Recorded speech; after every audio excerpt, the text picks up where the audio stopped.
Excuse me, is anybody sitting here? Sorry, this seat's taken. Sorry. Happy Valentine's Day, everybody. Welcome to a all new episode of This Seat's Taken, where I'm your host, Rob Miranda. Got a holiday recurring guest. She was just on for the Christmas episode, Mrs. Yesi Flores. I keep fucking up your name. It's Yesi Flores. It's okay. But thanks for coming on, dude. I had a blast with you on the Christmas episode. We had pajama party, and then we had a holiday drink. And I kept the tradition alive for the holidays. It's Valentine's Day, so I got you from the podcast a cool little nifty. It's called like a date night in movie packet. So basically, it's filled with candy, a nice blanket, Can I show them my gift? Of course, My photo. yeah. For those of you who are just listening, check it out on YouTube to see exactly what she got. But she got a nice framed picture of Henry Cavill from Man of Steel. I believe that movie's from. Yes. Almost got it signed, but then I realized I don't know Henry Cavill. It's okay. We're gonna be talking about Valentine's Day movie instead of any new movies coming out. So we both picked a rom-com that we both really enjoyed, and we're gonna be talking about on the podcast. Now, before we get into that, I want to talk about Valentine's Day for a little bit. Is that big for you? Do you love doing Valentine's Day stuff? So I'm a big lover girl. So yes, even if I don't have a boyfriend, my son will always be my Valentine's That's Day. sweet. So I got lucky with that. So yeah, I like Valentine's. I get little goodie bags for him. Do dinners with him. Yeah. Yep. Man, you remember those days in school too? Like we had to get everyone a Valentine, like A card. You make like a card or like have a box and you put candy or something like that in there. Man, I used to give my crushes the bigger piece of the card. You know how they used to have the bigger ones? the one that costs like $2.99. Yeah. That's funny. Valentine's Day, it's a very cool time of the year. You know, love is in the air. It's something different every time. Like I said, even if you're not in a relationship, like you can't help but face like there's how Valentine's Day movies all over the place. There's Valentine's Day stuff in the store when you go around. It's everywhere. It's hard to avoid it. Do you? I think I seen a post you posted on your story the other day. Like your love language is cooking. I do love to. I love that. That is pretty sick.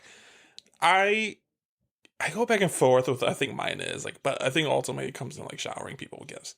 Yeah. Well, as you see, Yeah, my gift is awesome. Yeah, I would say also my other love language is I like words of affirmation. I like being told stuff. Like yeah. clear communication. I like doing that.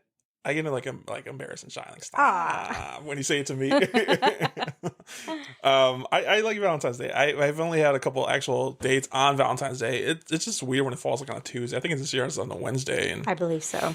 I don't know. It's a Friday Saturday thing, and it's impossible to get reservations anywhere. You got to plan like 2 months in advance. That's true. What do you like? Are you a big dates person and going out, or are you like staying in, like thoughtful dates? What kind of dates are you into? Well, lately I haven't really been dating. It's okay. But We'll cut that out. before I do like dates, date nights, or even if it's something inside the house, like just doing something, putting thought into. How about that doing viral that. TikTok going on right now? Like, my babe, Eduardo, or something like that, did this for me. It's the candles. He's just standing in the corner with his camera. Oh yeah, that was a good one. That's trending right now. Yeah. One of the things when I was in a relationship, even just talking, this doesn't even have to be in a relationship thing. It just can be like friends. Like I do with my sister every once in a while. That sounds very weird. Binge watching TV shows together. Yeah. I love doing that. Me and my sister did that with Trash TV. We'll watch a couple episodes, call it, just talk shit about it. But a lot of couples do that. It is a very couple thing to do. Quality time. Yeah. I guess you could label it that. Yeah. Just binge watching your favorite show. And Netflix is famous for having binge watching shows. And we kind of did that a little bit too. You and I watched a new Netflix series that just came out maybe like 2 or 3 weeks ago, Griselda, starring Sofia Vergara. And I have been dying for you to come on the podcast so we can talk about it just because everyone else is lame and won't watch it with me. My parents are just now getting to it, but by the time hopefully they listen to this, they're done with it. Now, this new show, this is going off the top, but we'll get into the romantic movies in a little bit. But like this is Griselda starring Sofia Vergara. It's inspired by the true story of this drug cartel female, like a first ever female drug lord. Set in the late 70s, early 80s, I would say. How did you feel about it? What's your first reactions? The first episode, I want to say they reeled me in. I thought it was pretty good, despite like seeing reviews online and hearing other things. Yeah. I liked it. I enjoyed it. I don't think I heard anything bad about it. It's kind of weird you said that. Really just more about the character, Sophia, Yeah. how she portrayed Griselda, apparently. But I really enjoyed the show. I binged it for sure. I think I was texting you. I told you about this show. I was like, oh, cool. I might check it out tonight. Literally, like 7 a.m. the next night, did you finish watching it? I was like, no. Like, I watched one episode. I was already done. But it does only have 6 episodes, which are an hour long. Yeah. But I enjoyed it. I thought it was pretty good. I would say I did. It's very good. It's very captivating. And like I said, it's only 6 episodes. It's an easy to watch. It's starring Sofia Vergara, who is famous for Modern Family. She's been in a couple of movies. She's right now the host of America's Got Talent. Mm-hmm. That being said, the very first episode, she does okay in it. Like, she's good in it, don't get me wrong. But I'm not seeing Griselda. I'm seeing Sofia Vergara the whole time, the first episode. And I was like, I don't know if I can take her serious. Like, but then, like, I would say in the second episode of the second half, like, it totally goes away. Like, it turns, and it's like, it's interesting to see her transition in this character a little bit. You definitely by the second episode, you can see how she kind of figured out how to play it. I felt like she was wearing prosthetics. I don't know if you knew that. She was, yes, her nose and I believe her teeth and her forehead. Yeah, and we talked about it before. Like, she is currently being sued by the original family members. Her youngest son. Did you hear the reasoning why? I read about a few things. His name's Michael. He was also on Cartel Crew. I don't know if you ever watched that. No. But yeah, I read a few different reasons why, and in a sense I can understand, but then it's like there's a lot of other documentaries about her. Another show, they have like telenovelas about her. I'm not sure if they ever consulted him about that, but I think because it's Netflix and I think he just wants a piece of that money, dude. Yeah, most definitely. So he's like, she didn't do my mom justice, but she doesn't. She made my mom look ugly. I was like, she did your mom a fucking favor. Have you seen real pictures of the girl? Right. Like, having Sofia Vergara play you, like, it's a huge fucking compliment, dude. And she tried even ugling herself for your mom. Right. And I think he also meant by, like, her character was ugly in the show, but it's like at the end of the day, your mom was killing families, bro, and kids. So, yeah, she was an ugly person. Yeah. I'm glad you said that. Oh, not glad you said that, but I'm glad you brought that up because I felt like the character development in the show was insanely crazy good. And instead of, like, when you think of drug cartels, like drug lords, like these big names that would just go around, you hear in the news all the fucking time, killing people and stuff like that, you just immediately imagine them as monsters. I felt like this movie and the show slowly progresses into that. Like, it starts off, like, you kind of see her thought process throughout the whole thing. You could see in the beginning she wants out of the game. She's very innocent. She just wants to make a living for her and her boys. So I'm going to sell this one brick of fucking coke and then I'm going to be done out of it. But then, she gets a little taste of power. It just gets out of hand. It's just a rolling thing. And I love the way the Netflix series did it because, like, every single episode, she gets on top. If then something happens at the very end, like, we're like, oh, fuck, how's she going to get out of this one? And it was just interesting. I love the way they told the story in a bit. I love the costume design, the music, and this was pretty sick. I have nothing bad to say about the show. Sofia Vergara was good. It kind of felt like they rushed ending a little bit. I mean, she ultimately goes to jail. And then, in real life, she dies. They don't show that at all. They just show, like, in the text. I was like, I don't know. But you see her as a monster in this movie, and then she starts doing crack. Like, you have all this coke and you want to choose crack. Yeah, and then she becomes a real fucking monster. Like, she makes people have sex at gunpoint at her party. I was like, oh, shit.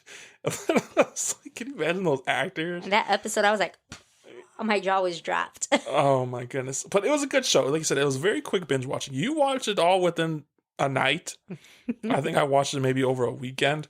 It's a pretty quick watch. Obviously, there's not going to be season 2. But do you think we might see a trend of more drug? I mean, it's already kind of big, I think, with narcos and all that stuff going on. Mm-hmm. But do you think we see a little bit more and stuff like this? I wouldn't say so. Just because they, like you said, there's Narcos already. They have a lot of documentaries already out. They had Cartel Crew out for a little bit before. If anything new happens, well, El Chapo or somebody, possibly. Do you think they mentioned El Chapo in the beginning? Didn't they? Like, I think Pablo Escobar. That's what it was. Yep. And I was like, are we going to see that interaction? But we never did. No. I was kind of hoping we did. No. Yeah. But one other thing I liked about it is like, there's only about 2 or 3 characters that are in every single episode. Though, like that being said, like, obviously people are getting killed and stuff like that. But the characters like that her first supplier and stuff like that, he was only in there for like an episode or 2. It's a very short time he was on screen, but I felt like his performances and everyone else's performances like were so spot on, and like it was so memorable that they carried the show a little bit too. They were easy transition from one part of her life to another. It was amazing. Did you like Carol G in it? I thought she was going to have a bigger role in there. She was in it for maybe. She's not the one that got decapitated. Was she was. Yeah. Yeah. That was fucked up. There's a lot of fucked up murders in this movie. It's kind of gruesome if you're not really strong stomach like that. Yeah. But then, there's some characters in there, like, I don't know what their motive was. Like, the guy who helped her at the end, like, Rivy? Yeah. Well, what did he have to gain from helping her, He's so loyal. He was, but he was very loyal, not just to her, but to his old boss, too. Yeah. But, like, what did he have to gain out of that relationship, Respect. I think in that industry, just respect is a really big thing, and especially with loyalty. Yeah. But I guess, like, why wouldn't he try to be the kingpin then, I don't know. I feel like in the game, you can't really trust nobody like that, That's true. You can't trust anyone. But it was a good show to binge watch. Definitely check it out if you can. Sofia Vergara, she has proven herself to me that she could do dramas. So I'm wondering what this is going to do for her acting career going forward. Do you watch Modern Family? No, but I see clips about it on TikTok, and they're pretty funny. Modern Family is my comfort show that I watch like to fall asleep at night. Really? Yes. She's funny in it. The whole show's hilarious. I'm used to her being like in more comedies, so yeah. Just I don't know. Sometimes like she plays too much in the stereotypical Colombian. Yeah, that's all pretty much all fucking Modern Seeing Family. her in Griselda was kind of, it gave you like a different perspective of her acting. She had like a personal interest in it because I think her brother died from being in the game, like from her. I didn't know that. Like when she was very young in Colombia, like she was a part of selling or some shit like that, and oh wow, came across it. So I don't know. I think it was very if that's true, I think it's very strong of her to do something like this, to portray her. But now let's go on to movies. Obviously, movies is a big tradition for date night. I might try to go on the 14th. I'm recording a podcast episode on that day, and we might try to go see the movies because the movie Madam Web is coming out the same day. Oh, that's right. Are you gonna go? Do you like going to the movies for date night? Typically, I do. Yes, yeah. I like the movies for a date night. That's my thing. Date night. I would like to do movies, go bowling, kind of make a whole night out of it. Yeah.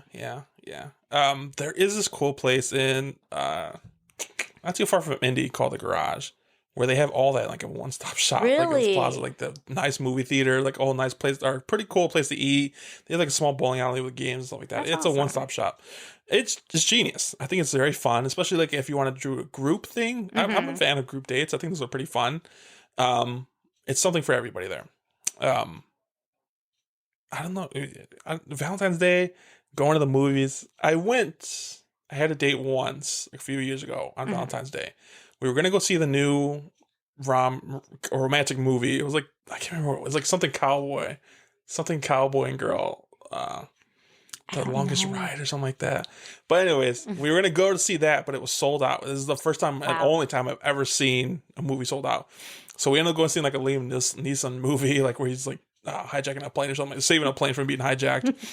And it was interesting. Nice. I have a lot of funny stories that I thought about telling on the podcast about like dates that gone wrong. Whew, I had a few of those. Yeah. You tell one and I'll tell one. Okay. I'm kind of scared this person's going to listen to the podcast. I won't give out too many details. A long story short, it wasn't necessarily where it went wrong during the date. It was right after the date. Okay. I went out to eat with this guy.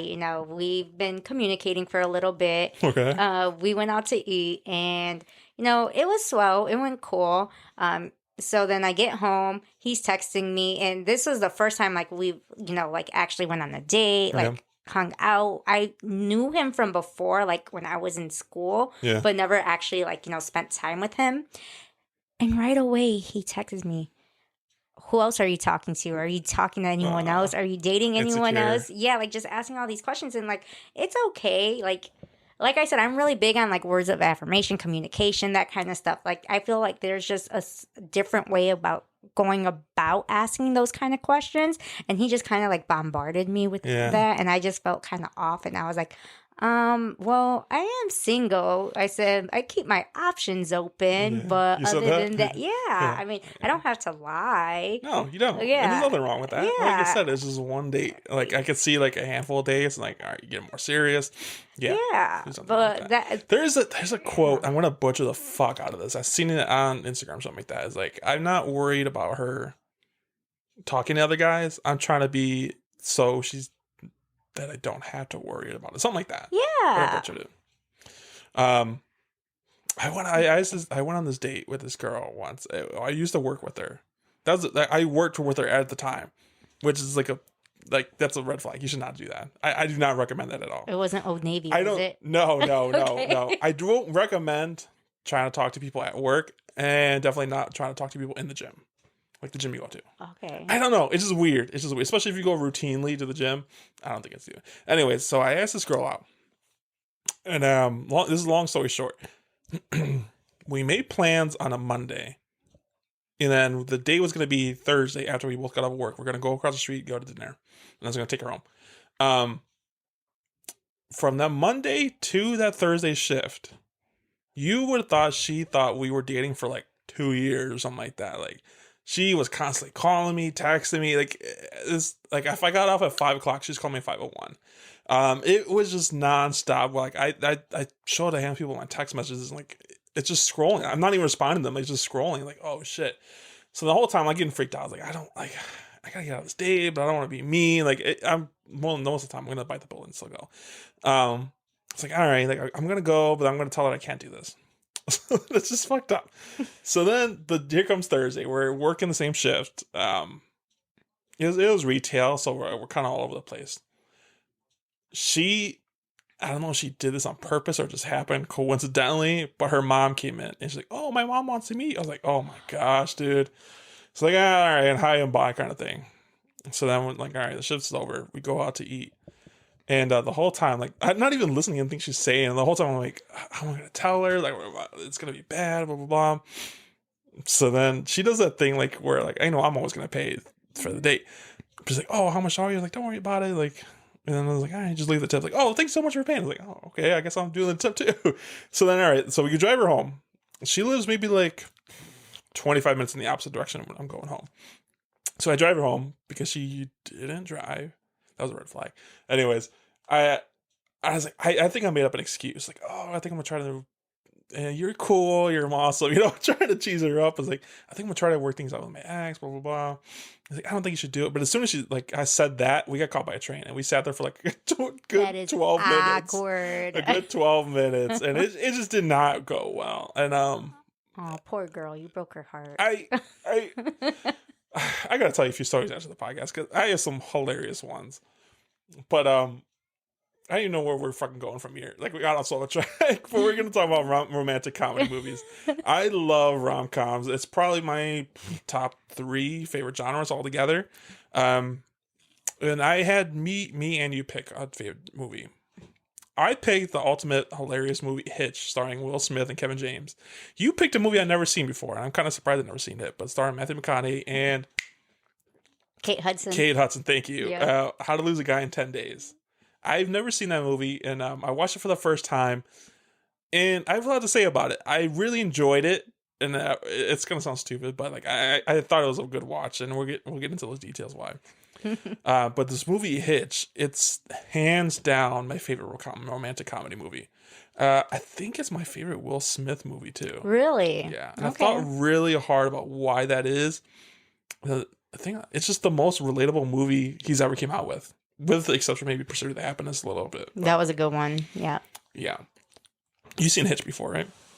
Yeah, I watched it. No, like before I had you watch it. Years ago, because I want to say it came out in like 2005. If you guys listen to the last podcast, I have a horrible memory when it comes to watching movies from a while back. So I definitely had to rewatch it. It was like fuzzy to me. So did you like? That's kind of awesome though. Like when you see a movie like that you haven't seen in a long time, you kind of laugh at it for the first time again. But this movie came out in 2005, directed by Andy Tennant, written by Kevin Bish, starring stars like Will Smith, Eva Mendes, Kevin James. And this movie is about a smooth-talking man falls for a hardened columnist, while helping a shy count woo a beautiful heiress. I enjoy this movie all the fucking time. This is one of the movies where it comes on TV and I just have to fucking watch it. Through commercials and all. Yes, but thank God we don't live in an era anymore where we have to deal with too many commercials. Right.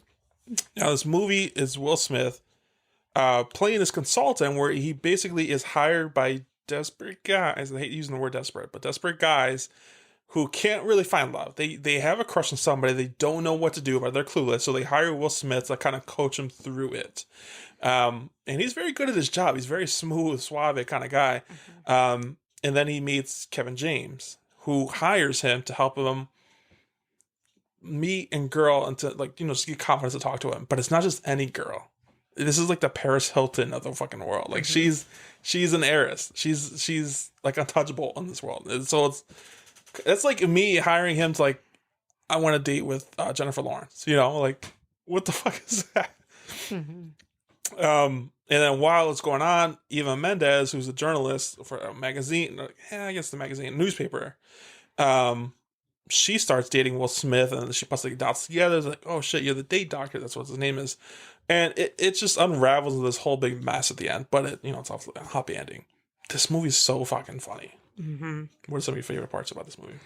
I really liked Kevin James's character in it. I think a lot of his scenes gave me a lot of LOLs. Well, a lot of the scenes were improvised, especially the dancing scenes. That's all. That was so funny. Yeah. Will Smith personally asked for Kevin James just because he was a big fan of Kings of Queens. Oh, really? I didn't know that. Yeah, Kevin. I don't think it would have worked with anybody else. That's good. Will Smith and him has such great chemistry in this movie. They were very funny going back and forth.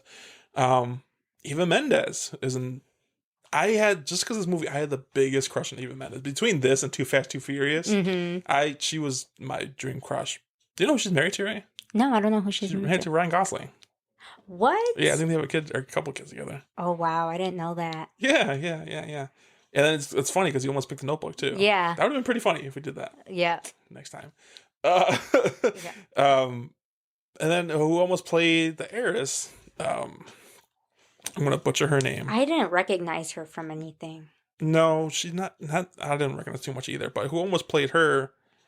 Allegra Cole was Cameron Diaz. She almost got the role. Oh, okay. Jennifer Lopez was offered the role for Sarah, Eva Mendes' character. Oh, okay. And they almost. I forgot what it was. I forgot which actress it was. But Eva Mendes' character was originally supposed to be a black woman. But the studio changed it because they didn't... This is not my words. This is studio words. But they didn't want to make it a black movie. So wow. This is early 2000s. Yeah, That's when I was just going to say this is early 2000s. Wow. But, they wanted a broader audience, so they just decided to make a Latina woman. And I think it worked. I mean... I don't think you see race in this movie at all. There's plenty of people. I mean, things that we can... I don't know. It's just different. Yeah. There's some hilarious gags in this movie. Like I said, when Will Smith is teaching Kevin James how to dance. He's teaching him how to build confidence, but I guess dancing is one area of expertise. Like, I'm good. I don't need to do this. And he just dances. He breaks off his own movements. It's hilarious. And I talked about this movie being so relatable. Dude, I have plenty of fucking times where I don't know what to say to a girl or something like that. It'll be fucking awesome if I have somebody helping you. Coach you through it. Yes, exactly. Yep. And then, I don't know, to pay somebody to coach you, I don't know if I'll be that desperate. Could you do that? Would you pay somebody to help you out? I don't think I'd pay anybody to help me out. I think it's different for girls too, though. I'm pretty smooth, so. Yeah. I'm just kidding. I have a shy side, most definitely. Pretty smooth too. Yeah. But I would say also in the girl's perspective, it could also be a little relatable, especially with Eva Mendes in the beginning, how she was at the bar drinking and she had that one guy coming up to her and she told him flat out, I'm not interested. Yeah. And he kept pushing for it. And we're just like, even bro, Will Smith was like, what the fuck? Right. It's interesting concept because the whole thing is like you got to be Will Smith is telling you like pretty much how to act. You got to be confident. You got to say this. Just relax a little. We'll end up working for Kevin James' character. It's none of that. What really made her fall in love with him was just him being goofy in himself. Yeah. But to his defense, is like he even says in the movie, like, would you have even noticed him if I haven't told him that? She said no. Stood up for you. Maybe. Probably not. Which he wouldn't, No. That's all he's trying to do is just give men a step forward in the door. And then after that, you can act however the fuck you want. Exactly. Which is a very sweet, thoughtful process. I like this movie a lot just for that. Now, say you're in Eva Mendes' friend. I can't remember. You find out. I don't remember her name yet. Yeah, but you find out the guy you're with, I guess with Kevin James' girl more.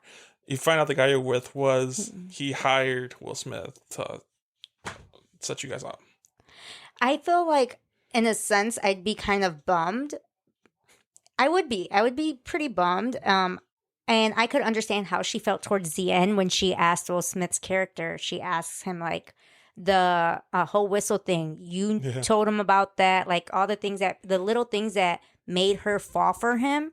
If he would have been the one to tell him to do this or do that, if it was him, I'd be upset, and I feel like I don't think I would give a man a chance again. Yeah. But after her finding out that was all Kevin James being himself, I would be like, okay, forgiving. I wouldn't be upset. Yeah. There are a handful of pretty sick dates in this movie. Like the first date Will Smith takes Eva Mendes is like water jet skiing, like 7 a.m. in the morning, and then he surprises her at an old museum where it's like she has some relatives that have been there and like are in the museum. That's such an easy way for her to read that as creepy versus romantic. Would you not agree? Yeah, because I think that museum used to be like an old railroad, like a passage railroad thing, and her great grandfather was there. Like yeah, and he somehow found that out. In a sense, I could see that being a little creepy, but at the same time, kind of thoughtful. It is thoughtful. But towards the end, he did say he had to approach a girl and keep her impressed, he has to have a plan. I mean, I get it. It can be romantic, but like you said, in a sense, a little creepy. Yeah. And I think, if I'm not mistaken, her great grandfather, was he like a murderer or something like that? That's why she was crying. Like Max the Butcher or something like that. Yeah. At first, I was starting to shed a little tear, and then she said that he was on wanted posters and everything. Yeah. Take that part out. Take that part of the relative out. Right. Like they met only one time before this, if I'm not mistaken. How would you feel like, oh, we're going jet skiing at 7 a.m? Honestly, I would be, at first, the thought of it, like, let's say if the guy asked me, let's go jet skiing, I would be like, I don't want to do that at 7 a.m. Yeah. But if he's like, put this on, once you're there, I'd be like, okay. I'd be like, that's pretty cool. All right, let's go jet skiing. Okay. That's pretty funny. And then, it's funny seeing where his thing dies and he accidentally kicks her in the face. How about like that scene before that? We didn't even talk about that, like where he asked her out, but he didn't get her phone number, so he finds out where she works. I'm sure she told her. But she did tell him, yep. And then he gives her the package, and inside like the box is like a little walkie-talkie where he's trying to, which is a very cool move. But like again, I think nowadays it's very easy to read as weird and creepy. Call me weird and creepy, because I would be like, okay, yes. Yeah, that's different, then, different approach. And then they were talking about a few different days to do it, and then it's like, okay, let's do Sunday. And then she gives another package, and it's that wetsuit. But then she was like, what if I said Friday? Like, I was just wondering, like, that's pretty cool. That was a pretty sick move. This guy, like, had all the right moves, I felt like. I think it was cool, too, because, like, Will Smith in this movie was more of, like, a woman expert. And then, in a way, she was very, like, kind of like a man's expert also. So I feel like she thought she was a man expert. She thought, yeah, in a sense. But, she's been single for so long. She's picky about her guys. And I think she just appreciated that he didn't come at her, like, the corniest ways or the most average ways. Like, he thought outside the box. How about, like, when he was at the club meeting her for the first time, and he goes up to her and saves her from that creepy guy, and then he leaves, but as he's leaving, the waitress like, oh, here goes a drink from that guy who just left. Like, that was a pretty fun. If it had like his number or something like that, that would have been pretty cool. Mm-hmm. Yeah. And the whole time, I remember like in middle school just taking notes and shit like that. Really? And then one of the other cool dates I thought was like, that group dating with her and her boss, like where they're cooking their own food, which is cool, but like I don't know if I want to spend money to cook my own food, Like he said, yeah. Yeah, because it was like in a warehouse too. I'm trying to think of some other dates. There was a basketball game, and then there was still like that sweet like little advice that I like a lot, where Kevin James goes on the first date with her, like to the art museum, and he's like, it's not about her, it's about her best friend, because once you're in with her, and then you just hit some small moves, and like, how about like, just small gestures, like when you put your hand on her back, like you don't want it too high because that's too friend. If you want it too low, that's just like, you want some ass. Yep. Like right in the middle. So then you see him trying to do it, and she turns around, oh shit, and he's dancing, and she gets embarrassed and gets caught. This movie's so fucking funny. I also really like this movie because it was more like Will Smith trying to help these guys find love. Some people mistake them as like a man just trying to help other men get in a girl's pants, like how he refused to take that one guy as a client, the one who was buying supposedly his mom lingerie, but also taking another girl's number at the same time. And he admitted to Will Smith's character that, he really just wanted to bang the one girl. And he's like, no, I'm not going to help you do that. I think this is one of his best movies of his career, Will Smith. And Kevin James, too. He made this role. Eva Mendes, I wish she would get more back into acting. She's more like producing, I would say. But I like her as an actress. I think she's very good. She's very funny in this movie. There's a handful of gags throughout the whole fucking movie that I just love. The kissing scene yes, at the door.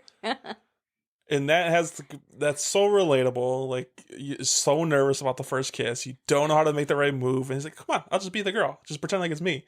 I said, well, here we are, walking to the doorstep. It's like, you come 90% of the way, and then she'll come the last 10%. So then Kevin James is like just standing there like with his lips puckered, like trying to kiss him, and he's like, I'm just not feeling it. And then he just like, fuck it. And then Kevin James leans in for the kiss. Will Smith's like, bro. Yeah. This movie is so clever, and Will Smith has like several monologues throughout the whole movie where it's just like poetry almost out of his mouth. Like when he's making a toast, like toast to the day for I forgot what it said. I don't know, butcher it. And then Kevin James is just so funny. It's so effortlessly funny. Like, he has so many physical comedy scenes, like where at the beginning where he's like eating on the steps and he spills his pop all over him, Just small little gags that make this movie work. There was a deleted scene I was going to bring up. We find out Will Smith's origin, right? Like where he's in college, he meets this girl, he falls in love, but she cheats on him, and because like he's so clean, stuff like that. There was a deleted scene where that character comes back as older. This is like after he met Eva Mendes, and he goes on a date with her, and he kind of gets that closure, like where he's like, all right, she gets to see the new me, but he realizes like, oh, I thought I loved this person, but I don't. Like, I'm only thinking about Eva Mendes. But it was ultimately cut out of the movie just because like you didn't really need that scene in there. Like, he had the growth by himself, and like, it'd been cool. He got closure with that girl, but like ultimately, what difference does it make? He got over it real quick. He realized like, I never really loved that girl. Like, most of the time where people think their first person that they were with is the love of their life, and they would never forget that. Yep. Which that person's always going to be with you, but like it's what you think is love then might not always what you think especially love is as an adult and you grow, mature, become more wise. Your perception of love is a lot more different than what it was like when you were younger. Yeah. Most definitely. And that definitely has to do with household too. Like if you're a parent, you see your parents and loves, like, or just other examples, it's different. It could be different. Allegra Cole, the girl who Kevin James is trying to fall in love with, her character is based in 1996, I believe it was. A magazine just tried doing an experiment, like a real life magazine. I can't remember which one it was called. They just posted, they made up Allegra Cole, like the name Allegra Cole. And like they were posting like in tabloids, like I was seeing this movie, like Allegra Cole was spotted doing this and that. It was a totally made up person. And the experiment was like, people are going to follow trends no matter what, like even if it's not a fake real person. Well, Hollywood didn't know that was a fake person at first. So they all wrote into the tab, like, who is this person? They want to send her scripts and stuff like that. And they just had to break the news. Like, no, this ain't a real person. They're just pretty much making fun of you guys for like making tabloids. For the part alone where she's, working for a magazine, or not magazine, the editor, for gossiping. Mm-hmm. That's the only part of this movie where it seems dated. Other than that, this whole movie seems timeless to me. Everyone's going to have that awkwardness, like, dating wise. Like, it's so relatable. It's so fucking relatable. I think that's all I have for the cool fun facts. What would you rate this movie 1 out of 10? 1 out of 10? I'd say a good 7. I'd say 7. I say 9. I love this movie. I would say I like rom-coms though. Yeah. But it's not like one of my first choices. What are some of your first choices? Crime. What? I like crime movies. Okay. Like what? Just anything that really has anything to do with, like, Do you know Audrey Plaza? No. Audrey Plaza? You don't know her? Audrey Plaza. Maybe if I seen a picture of her. She's in a movie called Emily the Criminal. No, that I've seen last year that I didn't get to talk about on the podcast, and I was kind of mad. But that's a good movie. I would recommend that to you. What is it on? Netflix. I think last I've seen.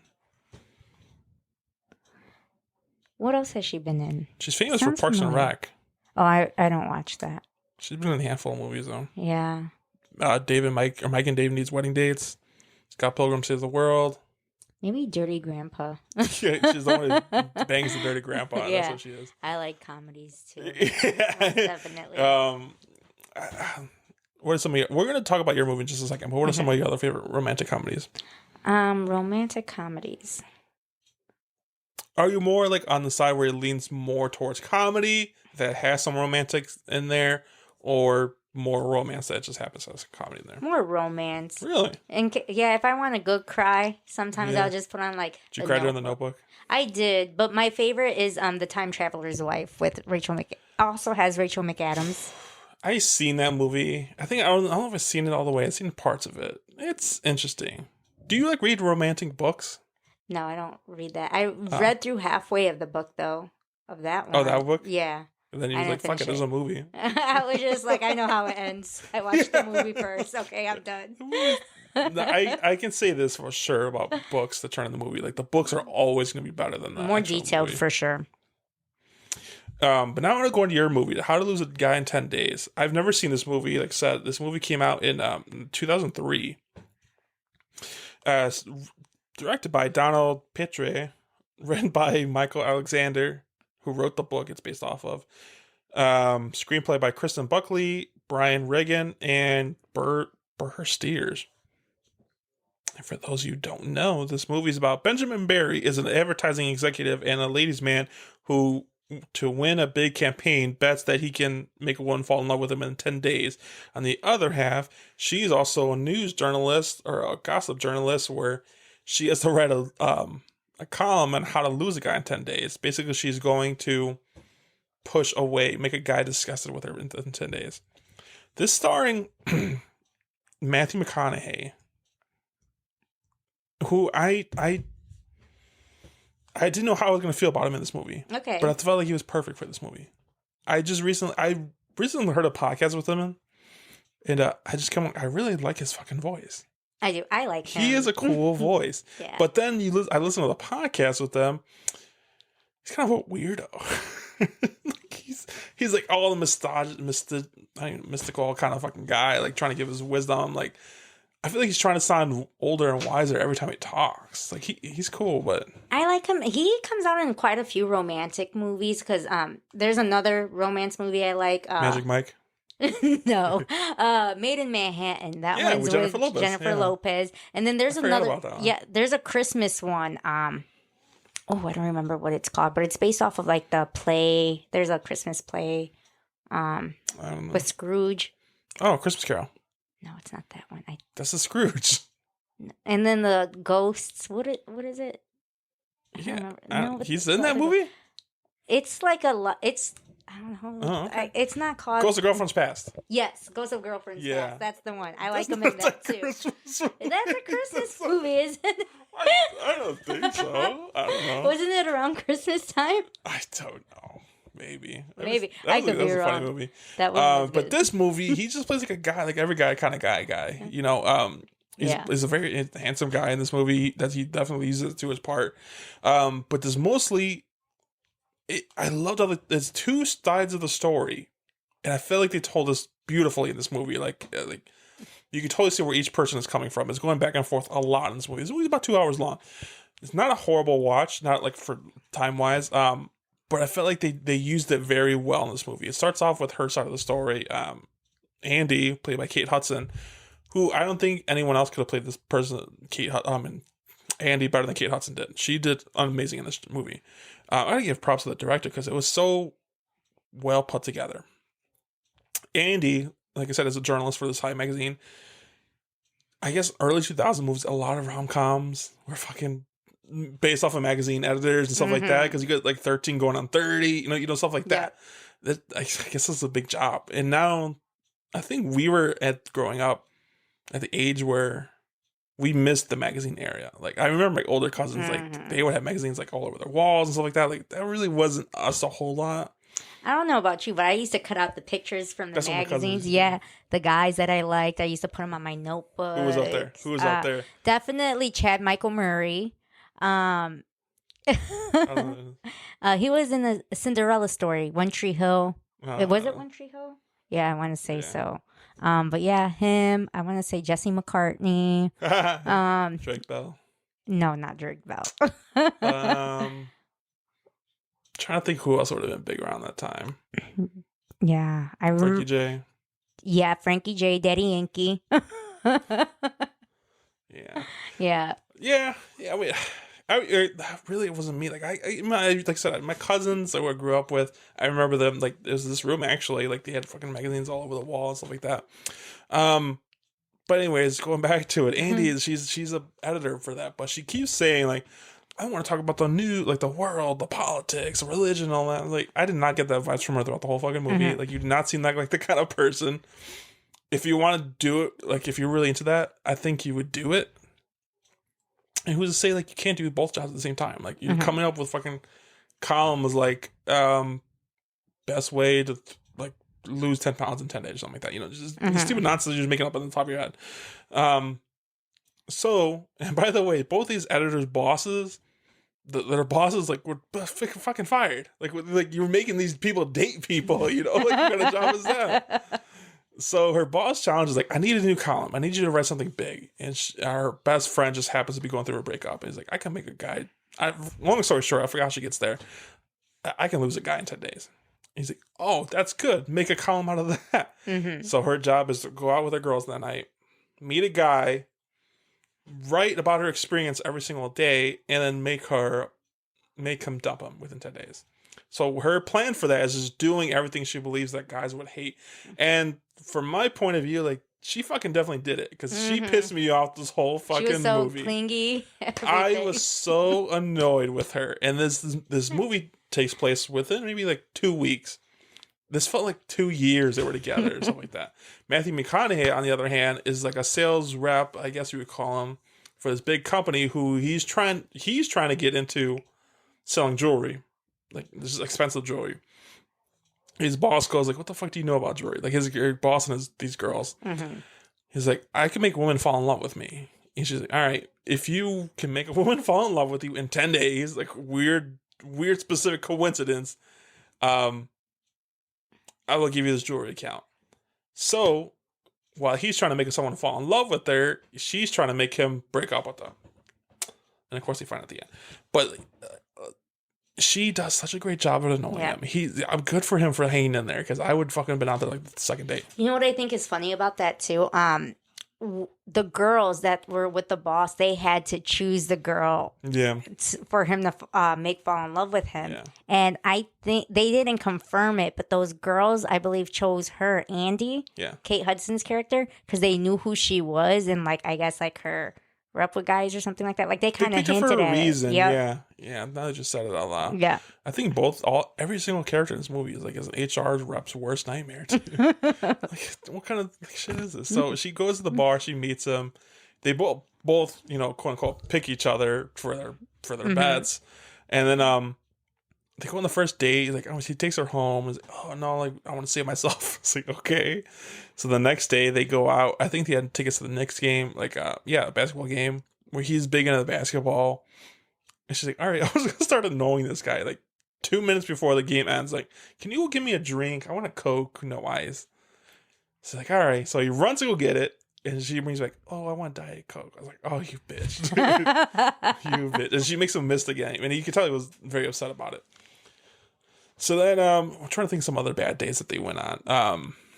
I thought it was funny when they finally hook up. And I think she called his, his private little Princess Diana. Yeah. Or something. And then she buys him a dog, too. Like, it's our family. Yes. And she picks like the ugliest fucking dog. I don't know. I'm not... This is all within 10 days. They barely know each other. They probably don't even know each other's last name. She called up his mom also. Oh my gosh. And he's like, how'd you even get a hold of my mom? Got pictures of how their children would look. It's that whole scene. I was going to bring that up. The whole scene where she ambushes guys' night out.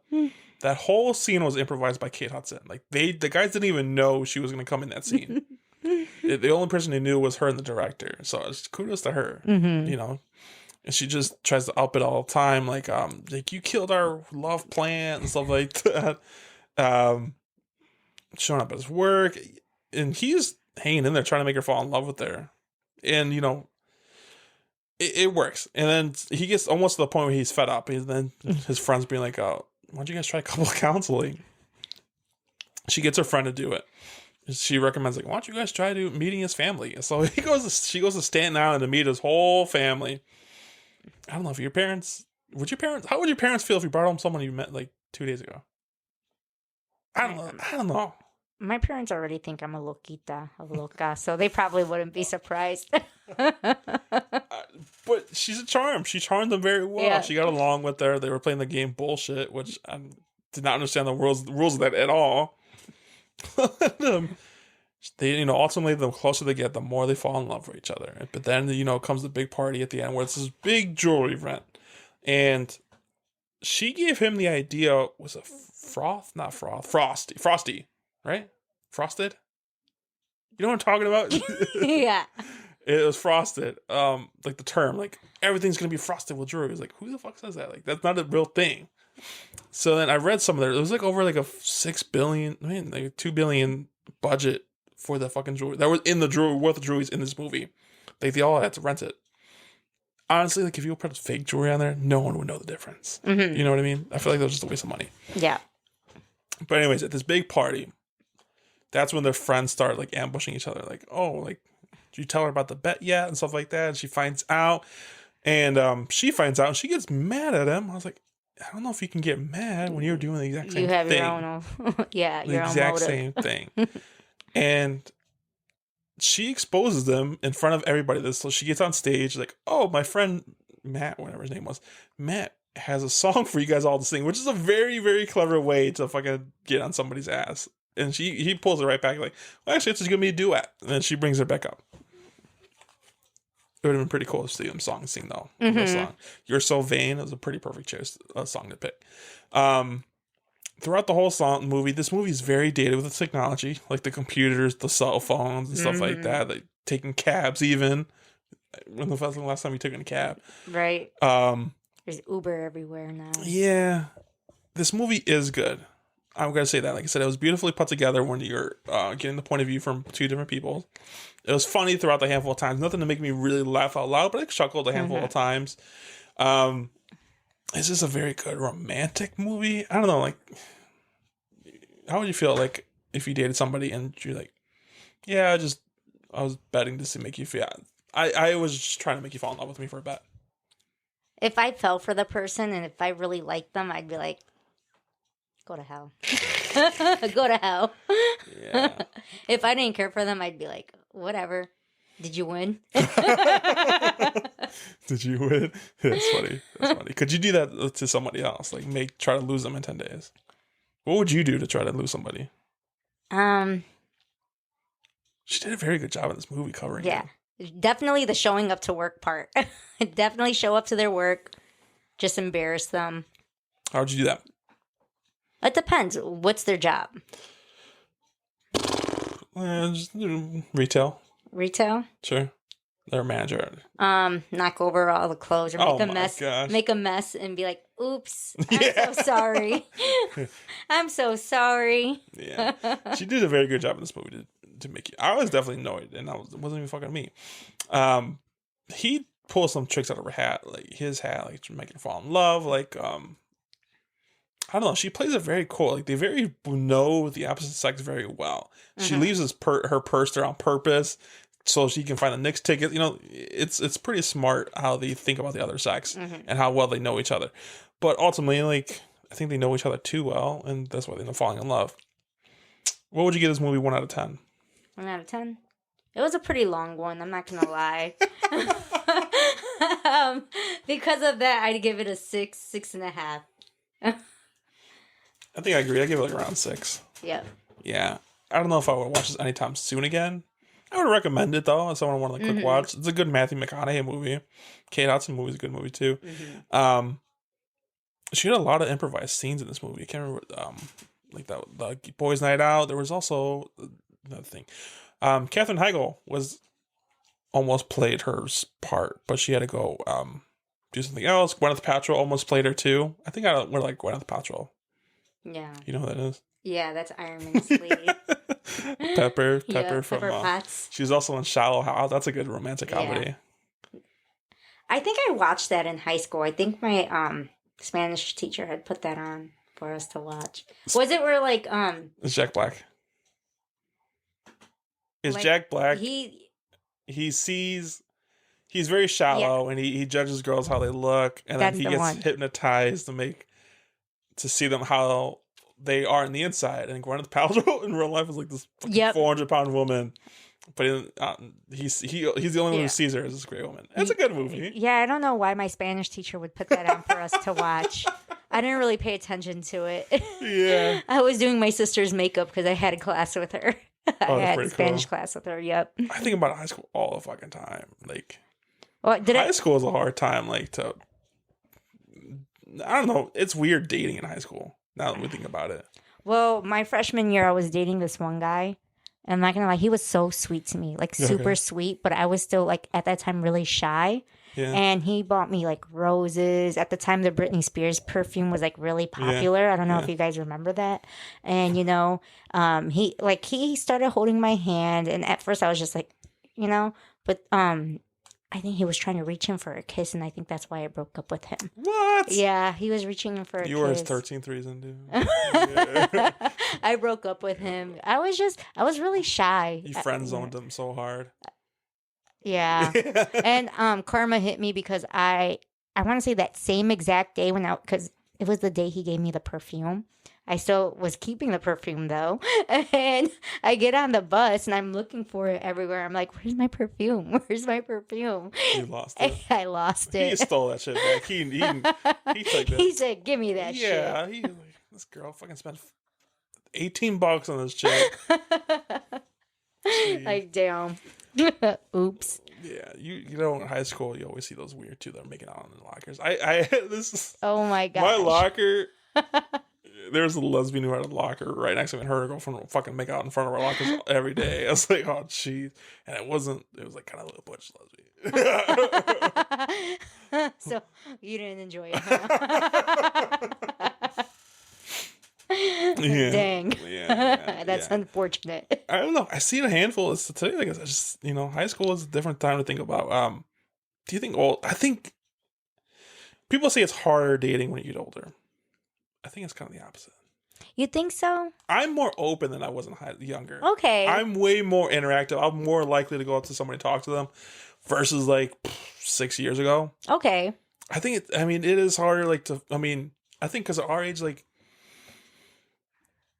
people have a better idea what they want, and they don't really want their time wasted a whole lot. Yep. So I think it's a little bit easier for that versus like when you're early 20s, like you're just, you know, throwing shit out there to see what's going on. Yeah, that's true. Yeah, granted, like, you know, it's still hard sometimes, like especially with online dating thing. I don't know. I always mix about that. I like it. Same time, I don't. Yeah, I feel like the online dating, like, I feel like that kind of is like a kill to finding love or being in a relationship. Just because, like, It's not like the awkward. not like the old school way, like where you meet people and like, I mean, you can still meet people in public places, but like you're finding people online, you're texting them, you're practically already finding out their whole life story through like text messages. So when you guys get together, it's like, okay, what else can we talk about? You know? Yeah. Yeah. Especially when you like talk, because you don't want to meet somebody right away. Mm-hmm. But then you talk so much, like what the fuck else do you talk about? You know, once you meet each other. Yeah. Once I have a few times I've had like guys ask me like all these like serious questions, and I would tell them, you know what, I would prefer to answer this one, you know, on our first date. Like these are type of questions I feel like should be asked on a first date. So I'd rather save these questions for when we meet in person. I do. No, that's cool. What are some of the questions? Like just simple things. Like, I get it. You want to know before you want to waste your time. Like, what do you have planned for your future? Do you have like long-term goals? Like those kind of things, you know, like genuinely getting to know somebody and what, you know, it maybe to them, they don't want to waste their time on somebody, you know, but to me, I just feel like these are the like dating type of questions. Yeah. When was the last time that someone came up to you in person, tried hitting on you? You be honest. If you don't want to, we don't have to. Well, I'm gonna be honest. My job. Really? My job, I work with a bunch of men. My clientele is mainly men. Yeah. So I'm constantly getting hit on at work. Awesome. I wouldn't say constantly, but I keep it professional. Today, for example, I fit this guy because if you guys don't know, I'm an assistant manager. Please tell me that's your cell phone in your pocket. No. Yeah, for some of you guys who don't know, I'm an assistant manager at a tuxedo shop, you know? So this guy's standing up in an anniversary wedding party thing. And, you know, I'm doing his measurements, whatever. And I'm, you know, telling him on the day, because we do like second fittings, like this is going to be your second fitting. And he's like, are you going to be here? I'm like, yep, I'm here on Thursdays. He's like, good, I'm only going to come if you're here. I'm like, so we'll see you then. Yeah. Do you like get just very annoyed by it? Do you still find it flattering? I mean, it depends. Like if the person I had a good if we had good conversation or anything like that. I have a friend who she constantly gets hit on. Like she gets like a lot of weirdos though. But I mean, like, yeah, but like, I like the weirdos. No, she told me some fucking. I'll tell you after this, but she gets some fucking weirdos, dude. But I don't know. I tell like try to make her feel comfortable. Like it's, you know, at least it's flattering. You know. Yeah. I don't know. I can tell you the last time. I don't really go to bars like that all much because I do remember one time that I went out to a bar and all it takes is one thing to ruin my confidence for like the next 6 months because like I tried to find this girl a drink and like, nah, I'm good. I was like, oh, okay. Really? Yeah. So I'm not mad about it. I mean. Well, I have a similar story. I'm going to talk about it real quick. So I was out with my friend. This was like a while back. I was like 23. So I want to say about like, I'm 29, like 6 years ago. I had to do the math. And my friend, she was so drunk, you know, and I was still pretty sober and we were supposed to leave at a certain time. Yeah. At this time, I still, you know, I had a son and I wanted to go home to him. And she's all, you know, that drunk friend that you can never find and stuff. Yeah. And so I was trying to look for her. And this one guy came up to me. He's like, can I buy you a drink? And I was like, no, I'm okay. Thank you. I'm just trying to find my friend and go home. He's like, are you sure? I was like, yeah, I'm sure. And he kept kind of like pushing for it. And I was like, sir, you know what? I appreciate it. But I was like, if I wanted to buy a drink, I can buy myself a drink. Yeah. And I said that. He's like, that's why I don't like Mexican girls. Oh this is why I don't like Mexican girls. I looked at him. I said, bro, is your mom Mexican? He's like, yeah. I was like, go home and tell her that. See if she don't slap you. I'm just like, man. But I mean, at least you were respectful about it when she said no. Yeah. And I mean, I don't know. That's one thing. Like, I mean, if you don't feel a real connection to anybody, like, nothing you can do about that. Yeah. It's not a big thing. There's one last funny story that we'll wrap things up. This girl I met online. We dated. We went on like 3 dates. The first time, like, I really didn't feel like a physical connection to her, which is not bad, but like I thought like it's kind of shallow. So like let me push it through. Like let me like spend time with her to see if there's something there. So like I spent like 3 dates with her. Each time they were great dates, and we had a lot of fun. The third one, I even had her meet one of my friends. But still, I wasn't feeling anything. Like I at this point, like I kind of talked myself, all right, you're not a bad person. You gave it a try. I'm not gonna say anything bad about her. Like she was a great person. But I just wasn't feeling it there. So, but she was definitely feeling it. I felt bad. Like, I could tell she was feeling it. And we had plans for a fourth date. It was like, I had to cancel that just because, like, I knew if I would have seen her again, I was going to try something, and it was going to be way harder to break things off with that the case. So I was with my friend golfing, and I was telling her about this. Like, I'm not feeling it. Like, it's like, I was just telling her, you know, you guys are both adults and stuff like that. Just, you know, stop wasting everyone's time. So then she was at work. Like, this is maybe like 10 o'clock in the morning. She worked at Home Depot. Like, in this, I really hope she doesn't listen to this point. Hey, girl. Yeah, she worked at Home Depot. She works early morning shifts. So now I'm golfing with my friend. We're talking about it. It's like, I did the worst thing you could do when you're trying to break up somebody. Like, I wasn't even breaking up. We're just talking. And you text them. And then I was like, I'm going to wait a little bit until she gets off at work because no one wants to read that at work. So so we're talking, and the fucked up thing, she was having a good day. She was like, yeah, it's like, I got employee of the month. Like, I think I'm going to get a promotion. They bought me lunch. You're such a heartbreaker. And then I was trying to play, and I was like, there's always going to be a reason not to do it. And then I texted her. I was like, I'm just not feeling. Oh, like, she was devastated. She's like, this is like coming out of left field. Like, I felt so bad. Did you tell her you guys can still be friends though? And I didn't mean it. Yes. Yeah. But she hadn't added me off of everything after a while. Dang. Do you know when her birthday was? I don't know. I just want to know her zodiac. I don't know if I believe that stuff like that. I'm not into that. You're a true Taurus. Yeah. But everyone I dated, like, never gonna have anything bad to say about them. Like, I wish them best. But just doesn't work out. It just doesn't work out. So I think, like, it's another thing as we get older. Like you said, you know what you're looking for. You don't want to waste your time. And I feel like people are more respectful for that too. Mm-hmm. But then you come across that one asshole or some weirdo who doesn't know when to stop. And everyone just needs to be a little bit more self-aware.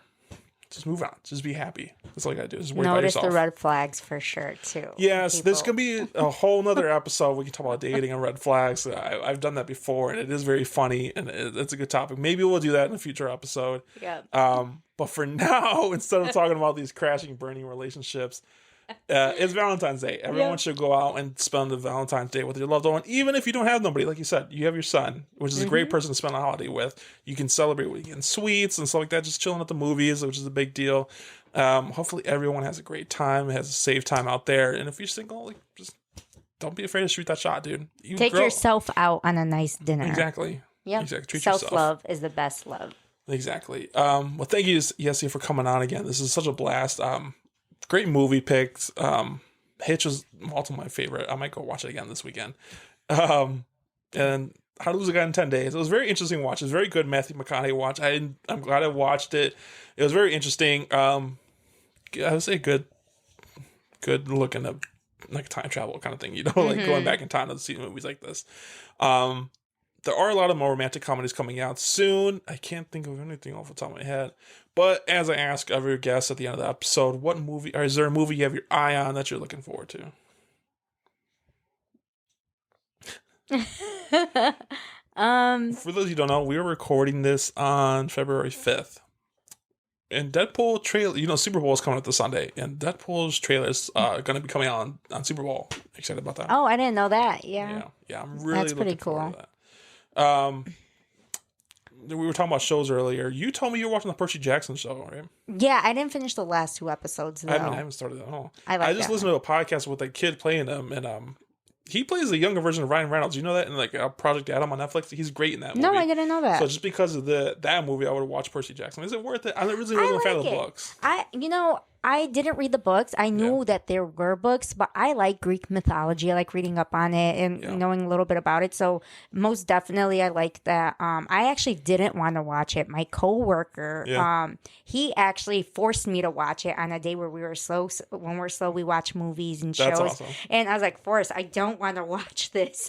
And he's like, I'm putting it on. If you don't like it within 20 minutes, I'm turning it off. He's like, I know you're going to like this. I was like, okay. I watched it and I was like, okay, this is pretty good. Nice. I like mythology and stuff like that. So I gotta check that out definitely. Most definitely. This isn't gonna be the last time you come on. I'm trying to think of a perfect movie for you to come on. But I'll keep you in mind for a lot of things. Now that I know you like romantic comedies, we'll keep that out. If you ever shift towards TV shows, I love binging. What shows do you like right now? Then we'll end it. Well, I'm done already, but I'm really waiting for Yellowstone. They keep pushing. Oh my gosh, you're like the fourth person on this podcast to tell me about that show. It is good. I gotta check it out.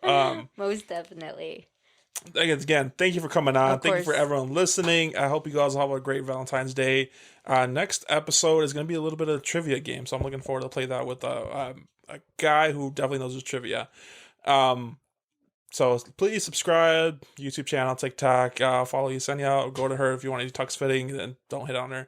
But thanks again, and stay tuned next week where I'll be saving you.